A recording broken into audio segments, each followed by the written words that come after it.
Hey guys, today I'm going to tell you how to fix yellow or orange screen issue in any Samsung phone.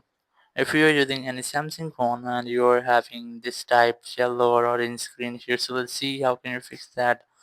You must have to open your settings app, and here just go for your display option, and here you will get eye comfort shield. Just tap on it, or if you can't get the settings, you must have to go for search, and here just search for eye and you'll get eye comfort shield or eye protection, something like that. You must have to tap on that settings, and here just select the setting, and basically this is the eye protection. You can easily customize this intensity from here, but if you want to disable that, just tap on this and it will be disabled.